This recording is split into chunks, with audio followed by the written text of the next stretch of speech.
बिस्मिल्लाहिर्रहमानिर्रहीम। सुब्हानल्लाहि व बिहम्दिही सुब्हानल्लाहिल अज़ीम। यक़ूलुल अब्दु फ़ी बदील अमाली लित्तौहीदिन बिनज़्मिन कल्वाली। अब्द से अल्लाह तो मुहताज है। दा फी इब्तिदा मकतूबात के तौहीद बयान पर नज़म सरा कल्वाली लकमल गलर पर नज़म प्रति पर तरतीब प्रति तौहीद बारे के मूंग वेला यो तौहीद ज़ात था यानी ज़ात योदा मजूस वाई असनवी वाई दा वो फिरका दे मजूस दा शिरक से ज़ात कई दुआ ज़ात मानी यो साने उल खैर यो साने उल शर। साने उल खैर ते यज़दान वाई अखालिक ते शर तवाई अहरमन नदा तौहीद ज़ात से ज़ात योदा यानी वाजिब वजूद योदा आगा ज़ात वजब वजूदु से वजूद वाजिब दा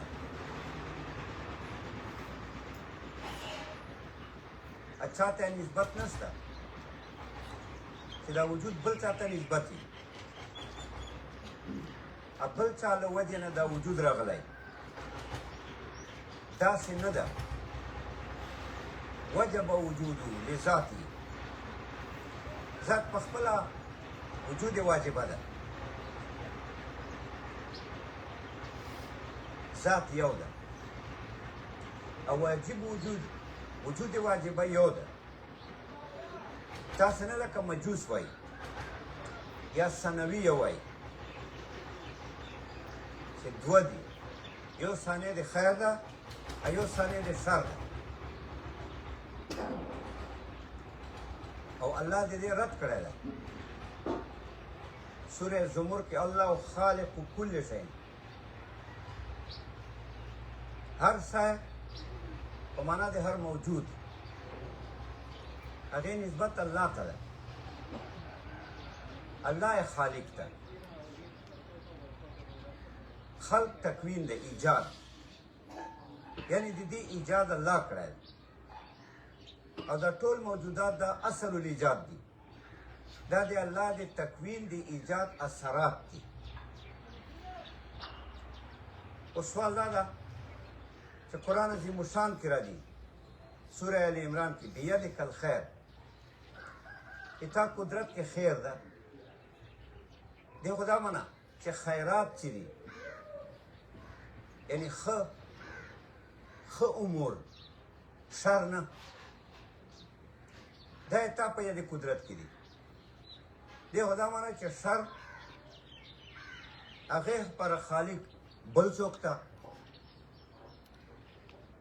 देना खुद तादुद मालूमेगी जवाब दा ना लेकिन टोल नसूस पर दे डाल दी कि खालिकियत तकवीन और ईजाद जो टोल मौजूदात है दा रब सर मुनहसर लिहाजा दलते रब फरमाई कि बियदिकल खैर दा मिन बाबिल इक्तिफा है इक्तिफा देते वही यो मुतलाजिम जिक्र के मुराद द्वाड़ है दो मुतलाजिम है नहीं करना अगे कि यो जिक्र के अब मुराद द्वाड़ है तलाजुम ही पके करना तलाजुम को तड़ुन तो वही सीधे वो वजूद सर बल लाजिमी अब बल सर बल लाजिमी फिर तलाजुम है नदा बिंबा बिल इक्तिफा यो मुतलाजिम जिक्र दा बल वर सर मुराद दा क्या दा अल्लाह जिक्र कर दे बियदिकल खैर पे तरीके दे अदब सर फी मकाम सना देखा दे रब सना वाई कन तो सना को इबारत था जिक्र दे कमालात होता और जिक्र दे जमाल था कि जमाल जिक्र के नो टिकता खल्क टोल जमाल दा खल्क ईजाद और सीता वजूद वर्कोल दा टोल जमाल दा خو ظاهر کې چې خیر سره تعلقي دې کې جمال واضح ده او چې شر سره تعلقي دا هم جمال ده ځکه دا هم اثر د خیر اثر د خلق ته او اثر د قدرت ته اثر د قدرت وجود ده خو چونکې ظاهر کې شر اطلاق ته په حق د عبادو کې دې وجې نه ظاهرا ثنا تعلق خیر سره ده ځکه رب فرمایي بیدک الخیر اگر که شر هم خیر ده په اعتبار د فیضان الوجود سره ځکه وجود خو الله ورکوي او خلق فیضان الوجود ته وایي چې وجود ورکوي بس ادکه شرواله او په دې بس سره عبادت ته ده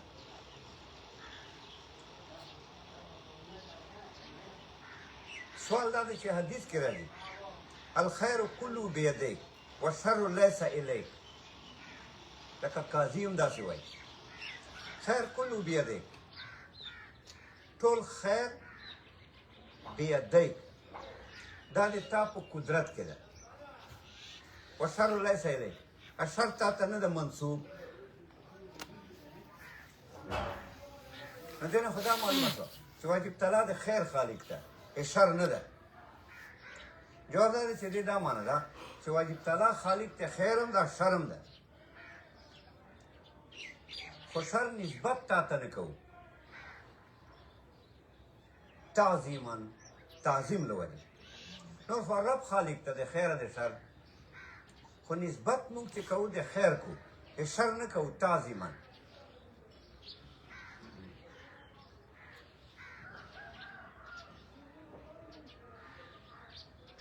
لکه مثلا موږ داسې نه وایو چې خالق القلب والخنزیر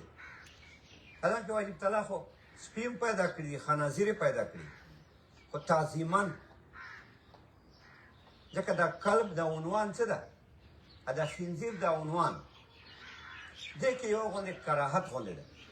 دې له وجې نه موږ الله ته نسبت نه کوو داسې نه وایو چې خالق القلب والخنزیر تعظیما اگر که خلق خیر ده ځکه خلق فیضان الوجود ته وایي نو وجود خو خیر ده خو دا عنوان د قلب دا تعبیر د قلب او د خنزیر دې کې لږ غوندې کراهت ده دې وجې نه موږ نسبت رب ته نه کوو تکریما د الله عزت له وجې نو خو الله خالق ته ځکه رب فرمایي قل ان الامر كله لله قل كل من عند الله هر شي نسبت الله ته ده یعنی الله خالق ده فیضان د وجود خو خیر ده او که شر ده فیضان د وجود ده اکه خیر ده فیضان الوجود نو وجود کې څه قباحت ده شر کې عبادت ته چې نسبت واخلې هغو کې بیا بد اثرات مرتب کیږي نو دا په یو خلکو رد توحید کې توحید الذات چې کوم خلک تعدد قائل دي دوه ذاته مني بعضې وایي ثنویه او مجوس بعضې مجوس داسې وایي چې یو ظلمت ته یو نور ده دوه اله مني یو ظلمت تیاره او یو نور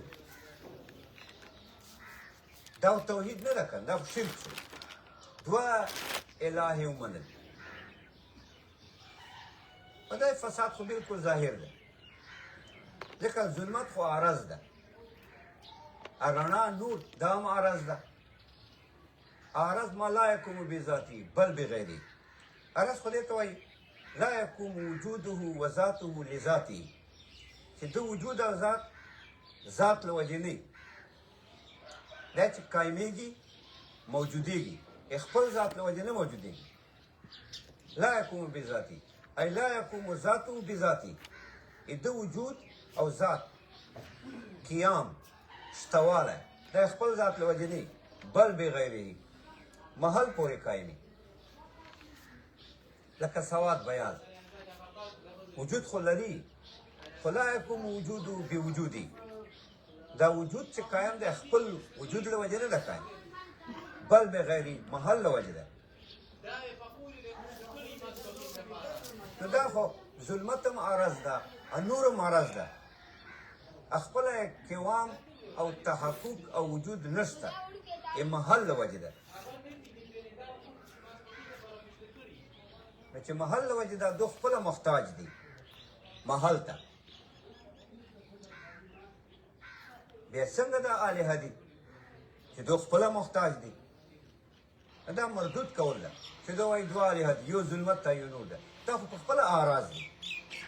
او محتاج دي محل ته په وجود کې یعنی وجود فی نفسه وجود فی المحل ده وجود شته خو دا وجود پسه وجود ده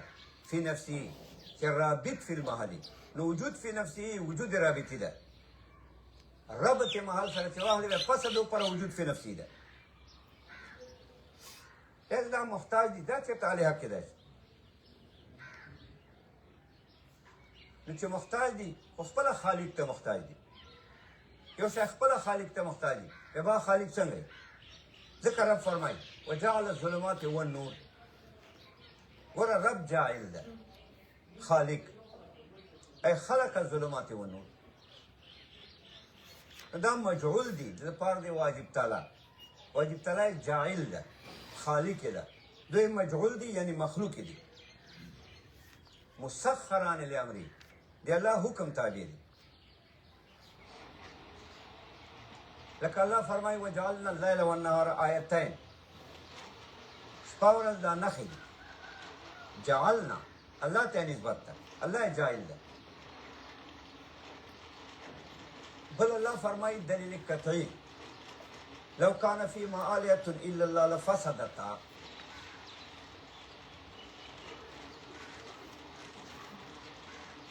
دې کې نفي کوي تعدد د الهو لو كان فيما آلهة لو كان المؤثر في السماوات والأرض كمؤثر أو مفيد الوجود چې وجود ورکوي لو كان فيما كمؤثر په اسمانونو ځمکو کې چې وجود ورکوي آلهة ډېر الهه وه الا الله سوا د ربنا لفسدتا نو دا بطلان قطعي دا دلیل قطعي ده په نفي د تعدد د الهو ډېر الهه نشته یو ذات ته یو واجب الوجود ده هغه مؤثر ده په اسمانونو ځمکو کې لو كان المؤثر فيما صانعان که دوه مؤثره ویا په اسمانونو ځمکو کې او په دې ټولو کائناتو کې الهه په معنا د مؤثر سره چې فیضان الوجود کوي سوا د الله نه دا هو فساد ځکه اتفاق محال ده داسې نشي کېدای چې دوه واجبان اتفاق وکړي ولې اتفاق محال ده ځکه اتفاق خو مبني په عجزي اتفاق خو پسه کېږي چې یو کې کمی وي بیا پسه اتفاق کېږي کمی دا خو منافي د وجوب الوجود سره کمی کمواله عاجزواله دا وجوب الوجود سره منافي ده واجب الوجود خو نور مطلق ته وایي چې وجود نور مطلقي کمال مطلقي هیڅ کمی پکې نه اتفاق دا خو د کمی دلیل ده چې تا ما اتفاق کو دا خو حاجت له وجې کو تا کې حاجتي ما کې حاجتي ځکه اتفاق کو لہذا اتفاق محال ده چې اتفاق محال ده اوس په هر یو مؤثري نو چې هر یو مؤثري یا فساد ده چې یو به اسمان ته وجود ورکوي بل بیا نه ورکوي یو به ځمکې ته وجود ورکوي بل بیا نه ورکوي که ته وایې یو سړی وایي چې دوه ټیمو کې دې داسې یې کنه یو دې په یو ټیم کې وجود ورکړي بل دې په بل ټیم کې په بل وخت کې ادم ورکړي جواب دا دی چې دا حاجت ده په یوه آن کې به دواړه مؤثري ولې که یو په یو ټیم کې مؤثري بل ټیم کې مؤثري دا دلیل دی حاجت ته چې دا خو بیا یو کې حاجت ته چې دا په دغه ټیم کې تاثیر نشي کولی چې چې په کوم ټیم کې اول یو کوي دا خو بیا حاجت ته حاجت دلیل د امکان ده نه نه یو ټیم کې به دواړه مؤثر دي یو به وجود ورکوي بل آدم له فسد ته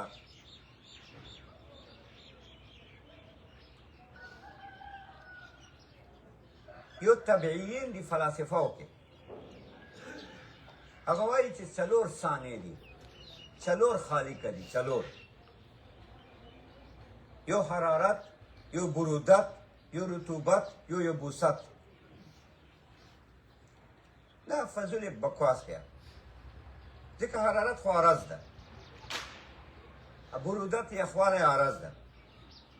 رطوبت لمدوالی عرض ده یبوست وچوالی عرض ده دا خو عرض دی عرض خو ما لا یکون بذاتی بل بغیری عرض خو لذاتی قایم وجود هم نه لري محل پورې قایم یو شی محل ته محتاجي نو به څنګه ثاني او په خپله محتاج ده یو افلاکیون دي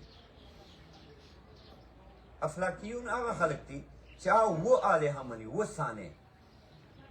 یو زحل یو مشتری یو مریخ یو زهره یو عطارد یو شمس یو قمر دا اووه ستوري دي یعنې اووه کواکب دي قمر سپوږمۍ نور یو عطارد قمر په د اول اسمان کې ده شمس دریم کې ده عطارد دوم کې ده زهره څلرم کې ده مریخ پنځم کې ده مشتری شپږم کې ده زحل اووم کې ده دا اووه کواکب دي دې ته الهه وایي دا فضول خبره ده دې کې د الوهیت څه معنا ده دا مخلوقات دي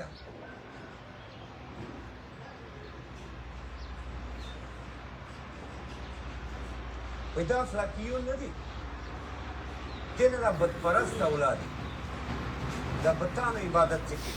دا دونه اولاد دي ولې ځکه دو وایي چې رب یو ده بس یو واجب الوجود ده دا بدپرست دي هندوان سیکان دا مخلوق چې ده یا عیسایان چې درې الهه مني یو واجب تعالی سبحانه یو مریم علیه السلام یو عیسی علیه السلام یا مثلا یهود وایي عزیر ابن الله عزیر علیه السلام ته ابن الله وایي دا ټول دغو خلکو نه اوچت دي د افلاکیونو نه ځکه افلاکیون خو اووه الهه مني چې دا ومویله دا اووه ستوري حالانکې دا وجود دا جسم دا مخلوق ته دا څنګه واجبان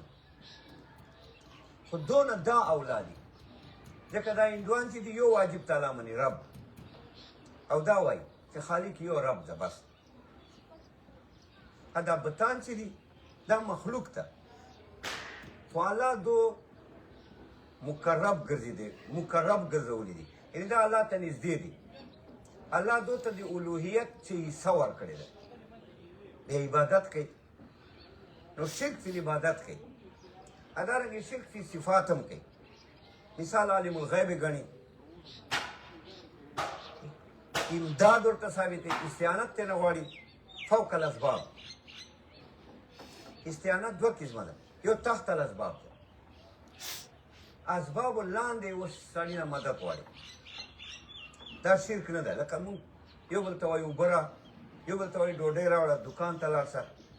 نسوار راوړه سګرټ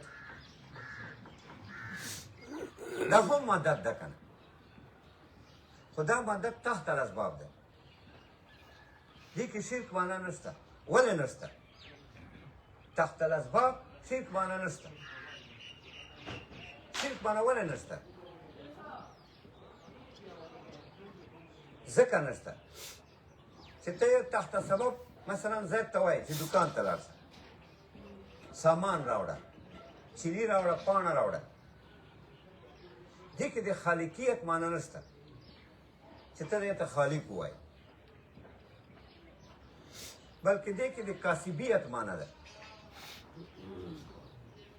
داسې ته نه وایې تا عقیده دا نه ده یا هر کس چې بل ته وایي چې دا شی وکړه دا وکړه دې دا معنا نه چې دا خالق ده دې دا معنا چې دا کاسب ده او دا معنا یې نه ده چې دا علم الغیب ده ځکه دا خو تا مخامخ ده تا مخامخ ته ته ورته وایې یا ټلیفون باندې ورته وایې چې دا کار وکړه نو دا عقیده دې کې نشته چې دا علم الغیب ده دا عقیده نشته چې دا خالق ده بلکې دا عقیده ده چې دا کاسب ده او کسب خو ټیک ده دا شرک نه ده یو استعانت فوق الاسباب ده اسباب له فوق چې اسباب نه فوق الاسباب یو سړی دې نه نارې کوي یا پیر ته ناره وایي یا ولی ته یا یو نبی مبارک ته ناره وایي دې جنه وایي دا اوس چې دا کار مې وکړه نو دې کې شرک عقیده ځکه ده چې یو خو دا فوق سبب د تا نه لرې ده او ته وایې چې دا ما خبره اروي او دا ما باندې عالم ده نو ګوره علم غیب دې ورته ثابت کړي فوق الاسباب دا دومره لرې ده ته دې نه خبره کوې خو تا دا عقیده ده که چې دا ما وله اروي دا ما وله خبرو باندې عالم ده او چې دا عالم ګڼې په دې خپل کیسې باندې دا فوق سبب ده سبب خو نشته علم فوق سبب دې ته غیب وایي نو یو دې کې دا عقیده هم راله چې دا کس ته چې ته نارې کوې دې ځای نه نو دا عقیده راله چې دا عالم الغیب ده ځکه اسباب نشته او ته وایې چې دا ما خبره ده دته علم دی دې ما خبرې فوق سبب نشته او فوق سبب ته علم غیب وایي نو علم غیب عقیده ثابته شوه چونکې دا مدد فوق سبب ده نو دته خالقیت ثابت شي چې دا خالق ده اسباب خو نشته فوق سبب یو سړی بل ته نارې وایي نو دا خو دلیل خالقیت ده چې ته دا خالق منې نو ګوره یو عقیده د علم غیب پکې راله یو عقیده د خالقیت راله ځکه دا شرک ده فوق سبب مدد غوښتل تحت سبب خو نه ده نه دا عقیده پکې راځي چې دا علم الغیب ده خو ته خپله خبرې ورته کوې مخصوصات دي خبرې په غوږو یې اروي نو دا علم الحس ده غیب پکې نه راځي ادم نه پکې راځي چې دا خالق ده دکان ته لاړ شه اوبه واخله ډوډۍ واخله دې کې دا عقیده راځي چې دا کاسب ده نو نه غیب عقیده پکې راځي نه د خالقیت عقیده پکې راځي ځکه دا نه ده شرک فوق الاسباب کې دوه عقیدې راځي یو دا چې سبب نشته او ته دې نه نارې کوې نو تا دا عقیده ده چې دا غیب باندې خبر ده علم الغیب فوق سبب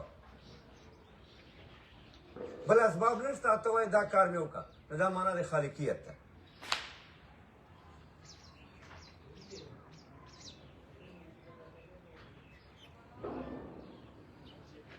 ښه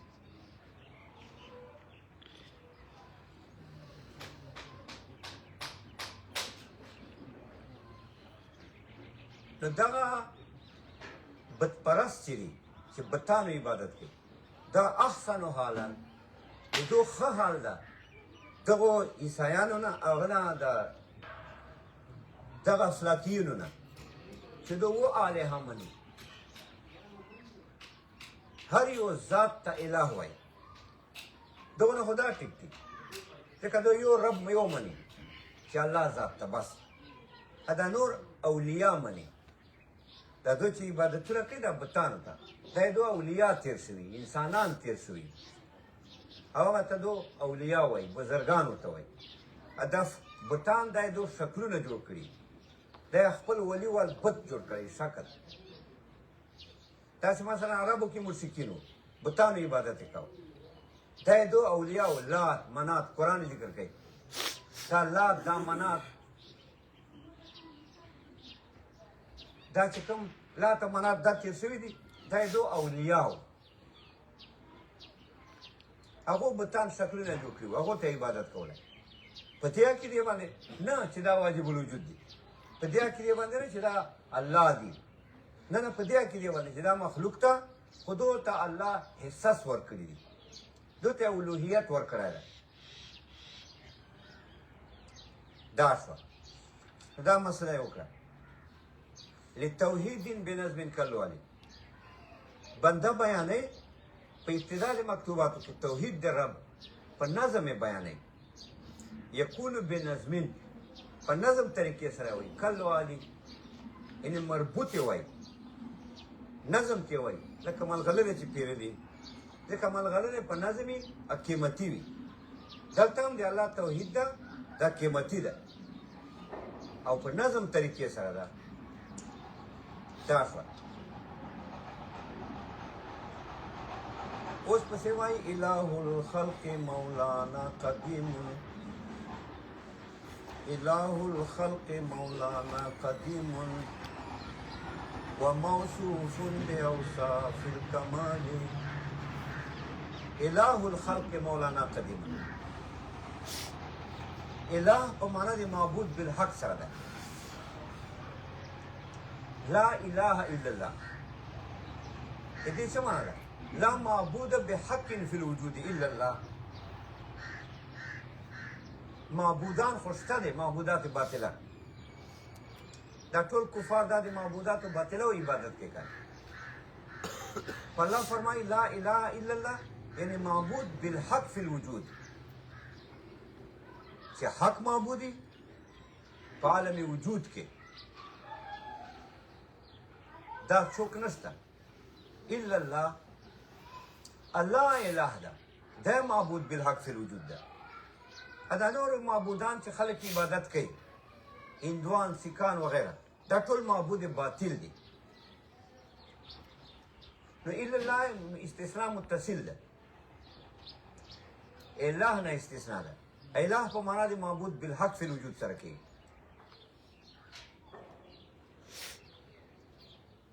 اله الخلق خلق په معنا د مخلوق سره ده مصدر مبني للمفعول ده دا څنګه چې خلق په معنا د خالق سره ده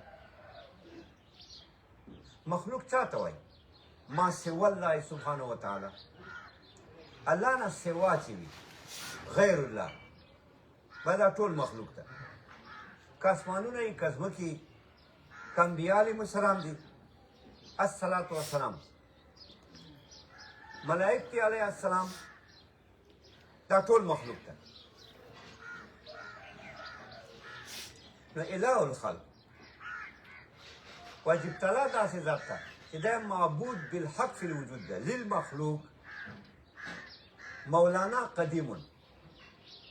مولا سید ته وایي چې د سره سیادت وي یعنې ټول کمالات د سره وي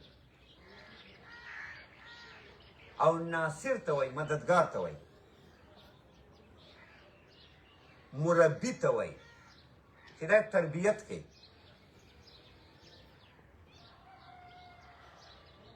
التربیت څه معنا ده یعنی وجود شي ته ورکوي تربیت کې په وجود کې هم التربیت کې په ټولو حاجاتو کې ټولو حاجاتو وجود هم پیدا کوي دته وجود هم ورکوي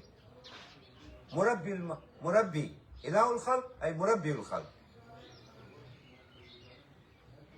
والمتولي متولي چاته وایي چې ولایت د سره وي ولایت معنی تصرف دې ته وایي مولا نو مولا سید ته وایي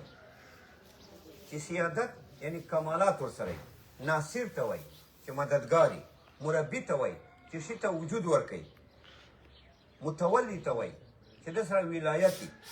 یعنی تصرفي امیر ته وایي قدیم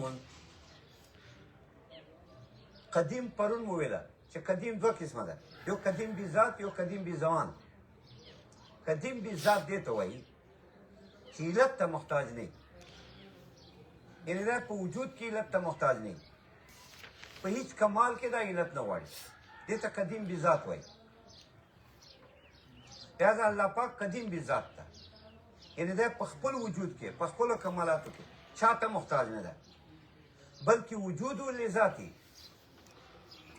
ای ذاته و وجوده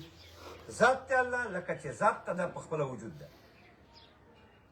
ذات ته الله چاته نه ده محتاج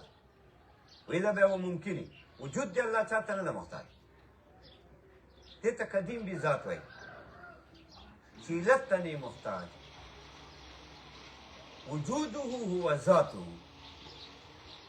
ذات ته الله حقیقت ته الله لکه چې ذات حقیقت ته عین دا وجود ده ذات چاته نه محتاج ویلا مخلوق وي وجود چاته نه محتاج انا په چې صفات کې چاته محتاج دې ته قدیم بی ذات وایي نو قدیم بی ذات تعبیر دو دا کوي ما لم یسبق العدم چې د وجود مسبوق بالعدم نه یعنی وجود نه مخکې عدم نه عدم نه کم عدم نه عدم ذاتی نه عدم زمانی نه عدم ذاتی وي عدم ذاتی دا ده چې ذات کې جواز العدم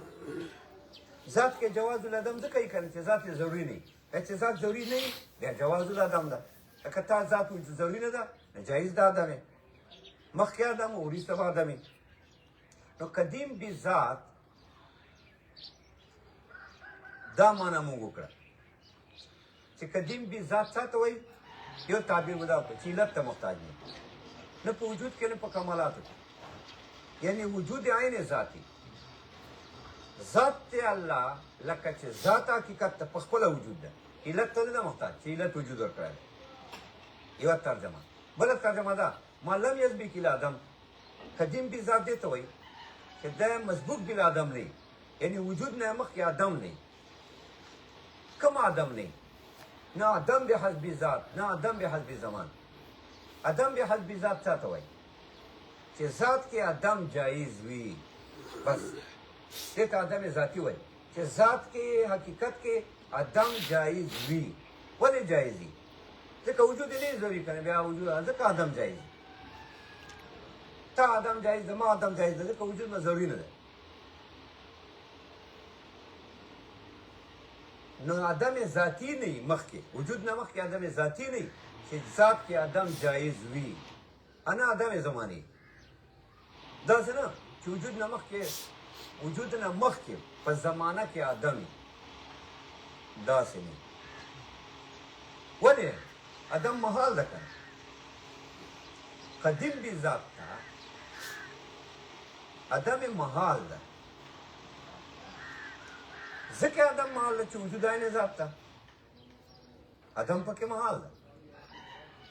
نو نه عدم ذاتی شته چې جواز العدم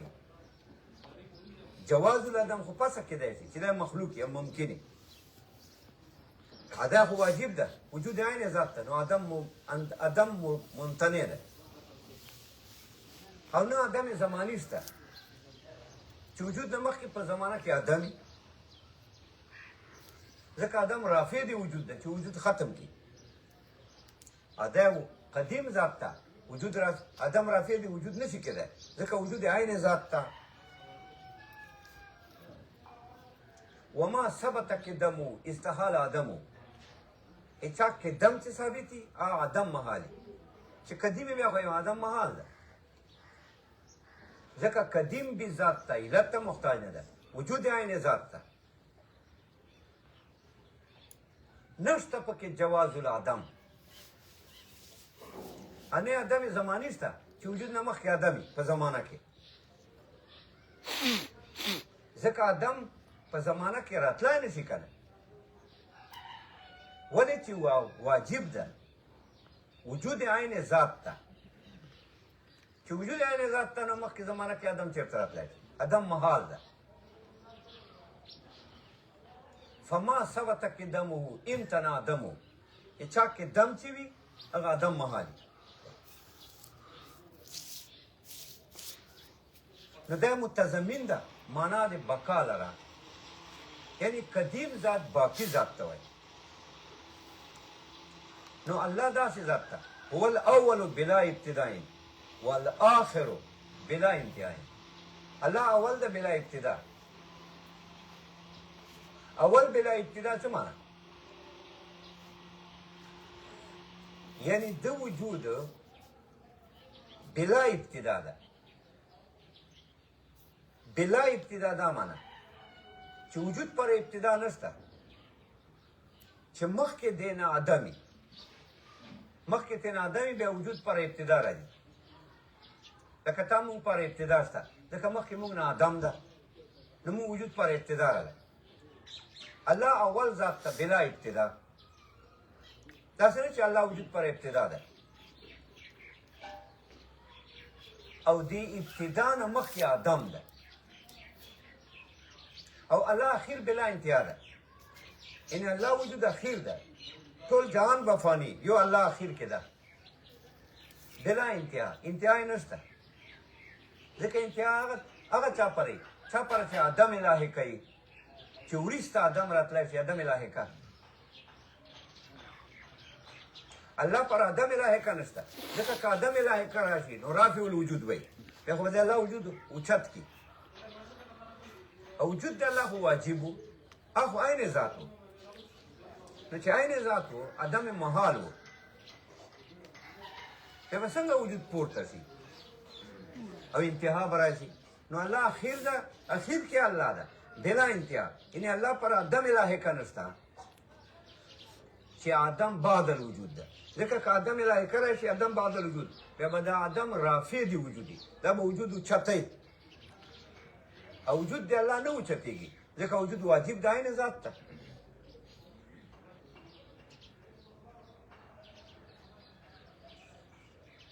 نو الله اول ده قبل كل شيء هر شا نه مخکې ده خو بلا ابتدا ابتدا نه لري وجود پر ابتدا نشته چې قبل الوجود آدمي دا نشته ځکه که قبل الوجود آدم راشي نو آدم خو رافع دی وجودي او وجود خو واجب د عین ذات ته او پورته کېدای نه شي چې عین ذات ته نو الله پر ابتدا نشته چې وجود نه مخکې آدمي انا الله پر انتها شته چې وجود نه بعد آدمي ځکه که بعد آدم راشي بیا به دا رافع دی وجودي وجود به لرې کړي د وجود لرې کول محال دي ځکه وجود عین ذات ته ذاته و وجوده بل الله الظاهر والباطن الله ظاهر ده بالصفات دا د الله صفات دي کنه دا کل کائنات دا مظهر الصفات دا د الله صفات و مظهر ده دا د ارادې اثر ده د قدرت اثر ده د علم اثر ده دا تاسو نوم دا ټول جهان دا د ارادې اثر ده دا مراد دي دا د الله قدرت اثر ده دا مقدور دي دا د الله بصر اثر ده مبصرات دي دا الله په صفت بصر کې پراته دي نو دا ټول جهان څه ده دا مظهر ده د پاره د صفاتو دی الله نو الله الظاهر بصفات الله ظاهر د پیدا د صفاتو سره والباطن بذات ذات الله باطن ده باطن څه معنا ای لا یدرک بالبصر نه ده مدرک بالبصر په دنیا کې نه ده مدرک بالبصر ځکه باطن ده باطن خفا ده پکې یعنی فوق البصر ده نه ده مدرک بالبصر په دنیا کې بالفعل په سترګو څوک نه شي لیدلی امکان شته چې دنیا کې مونږ الله ووینو امکان یې ولې شته ځکه موسی علیه السلام سوال کوي الله نه رب ارني انظر الیک یا الله ته ماته ځان مرئی کې ځان مبارک پاک ماته ښکاره کې انظر الیک چې زه تا ته وګورم یا الله خو دا که محال وی دی الله لیدل په دنیا کې د موسی علیه السلام به سوال ورې کوو چې الله چې زه تا ته وګورم او الله به داسې ورته ویله چې ته دا سوال ولې کوې ما لیدل خو محال دي ته محالاتو سوال کوې محال خو دې ته وایي چې عدم ضروري چې عدم دې وشي ضروري وجود محالي نو ته څنګه محال سوال کوې چې ته وایي چې رب ارني انظر الیک الله داسې نه ورته چې ته مانه سوال ولې کوې د رؤیت دې وجه نه رؤیت ته الله په دنیا کې ممکن ده بل الله پسې فرمایي لن ترانی ته هیڅ چیرې ما نشې کتلی په دنیا کې دا ګوره موسی علیه السلام ته وایي چې ته مې نشې کتلی داسې نه چې ما رؤیت ممکن نه ده که چېرته الله داسې ویله چې ما رؤیت ممکن نه ده بیا به داسې نه ویل چې لن تراني بیا به داسې ویل چې لن اورا زه نشه لیدلی نه خو الله ورته فرمایي چې ته مې نشې لیدلی په دغو دنیا سترګو مې ته نشې لیدلی بالفعل امکان شته بیا ورته فرمایي ولكن انظر الى الجبل فإن استقر مكانه فسوف تراني ولكن انظر الى الجبل غر ته ګوره فإن استقر مكانه که غر ټینګ شو فسوف تراني بیا مې تم کتلی شي خو که غر نشي ټینګېدی بیا مې ته نشي کتلی نو ګوره د الله خپل رؤیت معلق که په استقرار الجبل چې که دا جبل ټینګېدی شي بیا مې ته کتی شي نو دا خپل رؤیت الله معلق که باستقرار الجبل استقرار د جبل قرار د جبل دا ممکن او معلق بالممکن ممکن نو امکان شته که خپل رؤیت الله معلق که په استقرار الجبل قرار د جبل دا خو ممکن ده من حیث الذات د الله رؤیت هم ممکن ده دې معلومه شوه چې الله رؤیت په دنیا کې ممکن ده خو واقع نه ده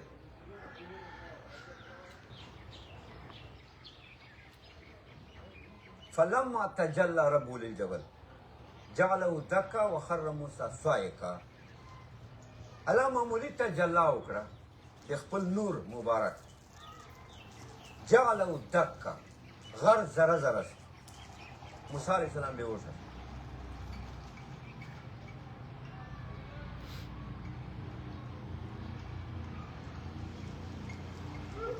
نو الله ظاهر هم ده او الله باطن هم ده مولانا قدیم نعم المولا و نعم النصير الله مو لوی ډېر قیمتي مولا ده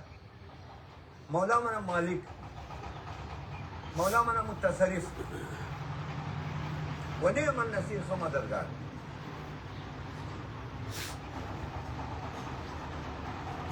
ليس كمثله شيء الله مثل نشته الله مثل نه لري مثل معنی شریک فی النوع والجنس او شریک فی صفات الله مثل نشته چې نوع کې ورسره شریکي اتا مثل شته زه تا مثل نوع کې شریک وي انسان بکر تا مثل ده جنس کې تا سره شریک ده بکر حیوان ده ته حیوان نو شریک فی نوع والجنس دې ته مثل وایي دواړو ته مثلان وایي امنځ کې نسبت ته تماثل وایي الله مثل نه لري مثل شریک فی صفات ته هم وایي الله سره مثل نشته چې صفاتو کې څوک ورسره شریک وي هېڅوک شریک نشته الله صفات هېڅ چا سره نشته یو صفت یې چا سره نشته دا ازلال دي مجازي غوندې صفات ته اراده کوي زه اراده کوم موږ څه اراده ده اراده خو د الله ده چې مراد به واقع وي مراد ته وجود ورکړي وموصوف باوصاف الكمال الله موصوف ته اي متصف باوصاف الكمال اوصاف صفات الكمالي صفات الكمال صفات الكمالي څه ته وایي صفات الجلال وصفات الجمال الله صفات دي جلال عظمت وال لکه الله سبحانه جبار ده اینه دا د عظمت صفت ده الله منتقم ده الله عظیم جلال عظمت ته وایي صفات الجلال جمال جمال په معنا د رحمت سره دا صفات الجمال مغفرت کرم الله مو باندې رحمتونه دي دا صفت جمال الله مونږ باندې مغفرتونه دي مونږ ته الله بخانه کوي دا صفت جمال دارنګه الله کریم ده نو الله پر متصف باوصاف الکمال الله موصوف ته په صفات کمالیو صفات کمالی صفات الجلال ته وایي چې دا د عظمت صفات دي لکه منتقم جبار صفات الجمال ته وایي او دارنګه الله موصوف ته په صفات ذاتیو او په صفات افعالیو او په صفات ثبوتیو او په صفات سلبیو نو الله لکه کمالات باندې موصوف ته دارنګه نقایص او زوال نه منزه ده وموصوف باوصاف الكمال